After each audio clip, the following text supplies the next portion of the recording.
cooperation framework between the national and county government. Mr. Speaker, we are relying to prove this ground on the affidavit of His Excellency Johnson Sakaja, the Governor of Nairobi, which in our bundle of documents is contained on page 80 to 84 of my motion. We will also later rely on the oral testimony of Governor Sakaja. And basically what we are saying is that the work of regulating markets is an exclusive function of county governments. And the county government of Nairobi is a government that is independent, but also independent of the national government. And where a function of a county government is independent of the other arm of government, the national government has no mandate at all to interfere in the execution of that document. And in the affidavit of Sakaja, as members would know, Sakaja does state on oath that the county government of Nairobi made a decision to relocate traders from CBD, and the deputy president recklessly and without regard to the high office that he holds went to incite people to obey lawful decisions of the county government of Nairobi, hence undermining devolution. Mr. Speaker, we invite members to find that the deputy president did breach and violate the constitution in terms of undermining devolution and in terms of interfering with the running of the city county of Nairobi.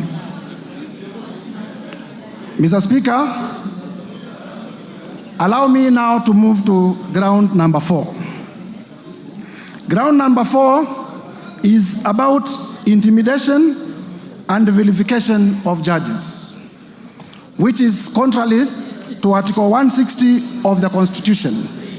Article 160 of the Constitution speaks to the independence of the judiciary.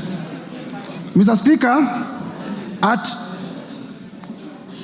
in our bundle of documents, at page 145 to 163, we have attached the decision of Lady Justice Esther Maina, where the Lady Justice Esther Maina found that 200 million shillings assets of His Excellency Rigathi Gachagua were proceeds of crime, and directed that the same be forfeited to the state.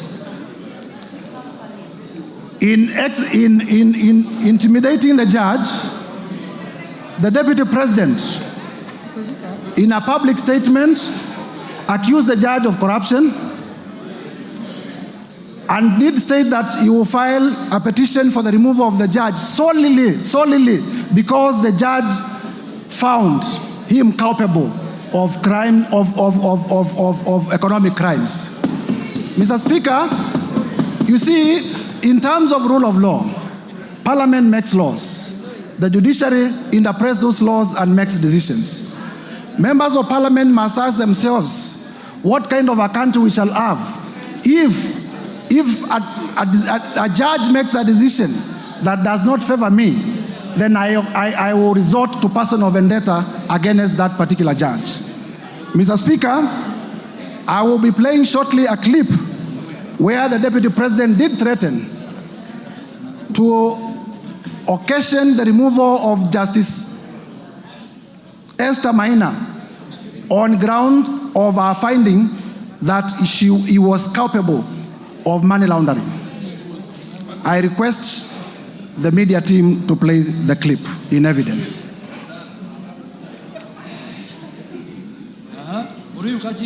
On its threat, with the Deputy President Gachagua now filing a petition to push. Now we begin the bulletin with the war on the judiciary, where Kenya Kwanza administration is making good on its threat, with the Deputy President Gachagua now filing a petition to push for the removal of a judge from office. Gachagua says he will on Thursday file a petition with the Judicial Service Commission to push for the removal of Justice Esther Maina, who handled an economic crimes case against him in 2022 for alleged corruption and misconduct. Speaking in Iten, where he accompanied President William Ruto for a church service, Gachagua told the Chief Justice to first clean up her house by dealing with pending cases with the Judicial Service Commission. Now, in the sustained onslaught against the judiciary, President William Ruto vowed to deal with unnamed government officers he described as incompetent, saying his administration will slay the corruption monster that has reared its ugly head in various arms of government. Chamitai Goin reports.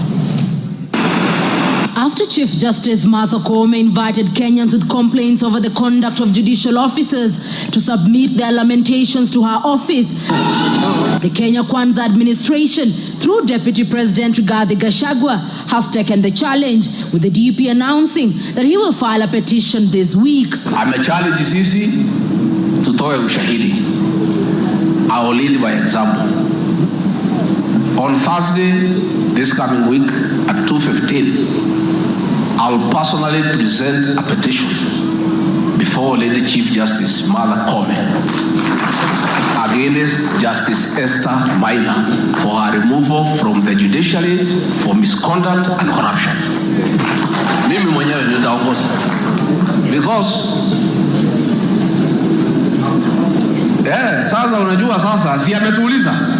Sasa tuko tayari, mimi ndio nitaongoza kwa executive. Gachagua reliving his July 2022 incident where 202 million shillings was seized to the state after Justice Esther Maina ruled the money was proceeds of corruption having been acquired through dubious means. Huyo judge through corruption declared my hard-earned wealth proceeds of crime without giving me an opportunity to be heard. Against the rules of evidence, where he who alleges must prove. We made an application to cross-examine the investigator, akakataa kwa sababu anajua there is no case. Na evidence tuko nayo vile ilifanyika. The Kenya Kwanza Battalion. Mr. Speaker, I would request that we pause the video in the interest of time. In the interest of time, we pause the video. From the utterances, Mr. Speaker, it is clear that the attack on the judge is based on the decision the judge made in performing a constitutional mandate as a judge. It is clear that this is personal vendetta. It is clear that the Deputy President was threatening the judge. It is clear that this is intimidation and an attack on the independence of the judiciary. Mr. Speaker, the Deputy President is a president in waiting. And if he cannot, he's a president in waiting. And if he cannot protect and uphold the independence of the judiciary, that becomes a dangerous man. And he must be impeached for that particular reason. Mr. Speaker, I will therefore be requesting members of this House to find that this allegation has been proved to the required standard and approve the impeachment of Rigathi Gachagua from the office of Deputy President. On ground number 5, we have alleged that the Deputy President has breached Article 3(1) of the Constitution, Article 148(5) of the Constitution. Mr. Speaker, Article 3(1) of the Constitution is about adherence to the Constitution. It states, for avoidance of doubt, as follows: that every person has an obligation to respect, uphold, and defend this Constitution. Article 148(5) is about the oath of allegiance that the Deputy President took on assumption of office. And in that oath, the Deputy President did take oath and swore to protect and uphold the Constitution. I have demonstrated in all the particular incidences above that he has not lived up to the calling in the oath of office. And therefore, I'm calling this House to find that the Deputy President has not been upholding the Constitution and has run averse to his oath of office in terms of his conduct as highlighted above in the allegations that I have already proven. And for that reason, Mr. Speaker, to find that ground number 5 is also proven. Quickly running to ground number 6, and there is enough evidence, Mr. Speaker, to prove that particular ground. Ground number 6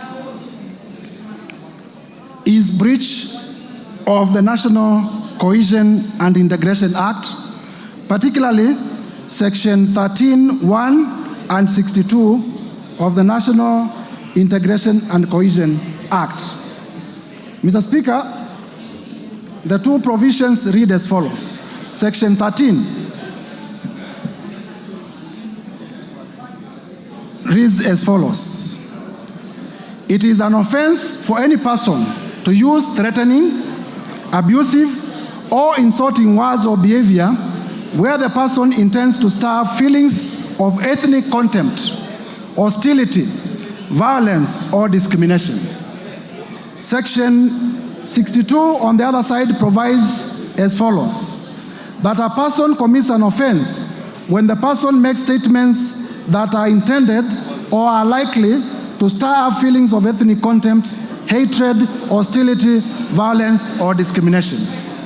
Mr. Speaker, in proving ground number 1, in terms of violation of the Constitution on national unity, I did provide evidence that the Deputy President has been using the shareholder language, has been terming the Kenya government as a company. And as much as those words offend the Constitution, similarly, they offend the National Cohesion and Integration Act. And by the same evidence, I invite members to find that the Deputy President has breached those provisions of the law. Mr. Speaker, turning now to ground number 7. Ground number 7, and this is important for members to know, is that serious reasons to believe that His Excellency Rigathi Gachagua, the ground is about serious reasons to believe. So all you need is to believe. All you need is to believe that he has committed crimes. All you need in law is to believe that Rigathi Gachagua has committed crimes. That is the threshold. If in your mind you believe that Rigathi Gachagua, by the narration that I'm going to give, has committed crimes, then you vote in the affirmative. Serious reasons to believe that Rigathi Gachagua has committed crimes under sections 45, 1A, 46 of the Anti-Corruption and Economic Crimes Act, and sections 2, 3, 4, 7 of the Proceeds of Crime and Money Laundering Act.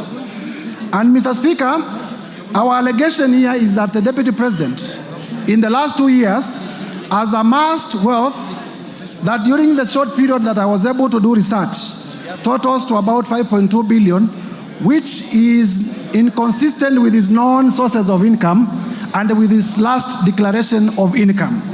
Mr. Speaker, it will be remembered that during the presidential debate, the Deputy President did declare that he was worth 800 million. It is also known by virtue of the gazettements by the Salaries and Remuneration Commission that he earns $1 million or thereabout per month, and therefore he needs to show where he got the money to amass these properties. The import of my allegation is twofold. Number one, there is what we call unexplained assets under the Anti-Corruption and Economic Crimes Act. And number two, there is money laundering. Mr. Speaker, in my motion, I have listed a total of 22 companies that I believe the Deputy President has been using, number one, to amass, to award himself through conflict of interest, businesses in his office and in government. And number two, to purchase properties using unexplained sources of income. Mr. Speaker, it will be remembered that yesterday during the televised interview, the Deputy President went through all the companies and they did not deny that either of them belongs to him. All he did was to say that he registered some of them before he became Deputy President. I am not interested in the time that the companies were registered. I am interested in what the companies have done in the last 2 years. And I will demonstrate that that these companies have actually done economic crimes against the people of Kenya. Mr. Speaker, I have also listed properties I have listed a number of properties that the Deputy President has purchased within the 2 years that he has been in office. I have listed Treetops Hotel in Nyeri. I have listed Olive Gardens Hotel. I have listed Queensgate Serviced Apartments. I have listed Wamunyoro Investments land in Embakasi. I have listed the Aberdare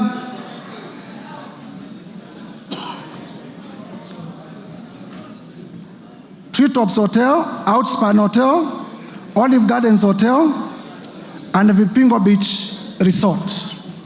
Mr. Speaker, you will be told by the defense that some of the properties that I've listed do not belong to Rigathi Gachagua, but they belong to the estate of Nderitu Gachagua. Mr. Speaker, as you listen, please know that this man is not fond of telling the truth. And I will prove to you, and I want you to listen to me very carefully, that Mr. Rigathi Gachagua, it is true that he was one of the administrators of the estate of his late brother. It is easy to hide under the dead because the dead cannot come to give evidence. But also, there are documents. I have with me the joint will executors report on the status of the estate of Nderitu Gachagua as at 27th June 2024. This is a valid document that is part of our bundle of documents, and that also I have seen is part of the documents that came through public participation. And in this document, what the Deputy President has not told Kenyans, and listen to me, because the Deputy President actually committed another crime yesterday, misleading Kenyans. What the Deputy President has not told Kenyans is that in those 2 years, he is the one who has bought the properties of his own brother through coercion. And I am not interested, I have no problem with people owning property. What I have a problem with, and this is what he needs to be explaining to us, where did you get the money to buy these properties? This is the big question. This is a big question. Mr. Speaker, you will be told that when I became Deputy President, I transferred my companies to my 2 sons. And my 2 sons are the best entrepreneurs that Kenya has ever produced. They are the best investors that Kenya has ever produced.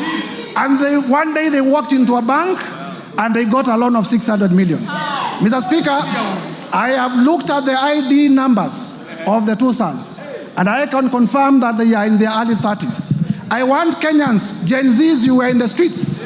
I want Kenyans to tell me which Kenyan, 23 years old, can walk into a bank. Where do you get the security to secure 600 million loan? I started by saying all you need to do is to believe that His Excellency Rigathi Gachagua has committed crimes. And buying properties worth 5.2 billion within a period of 2 years is not reason enough to believe that he has stolen from the Kenyan Republic. What else then will be a reason to believe? If a 28-year-old can be alleged to have walked into a bank and gotten a loan of 600 million, what else is a serious reason to believe that an economic crime has been done? Mr. Speaker, at page, shortly, Mr. Speaker, I have therefore proven that the Deputy President indeed is the one who bought through coercion the estate of his late brother. The source of funds to buy the estate is not known.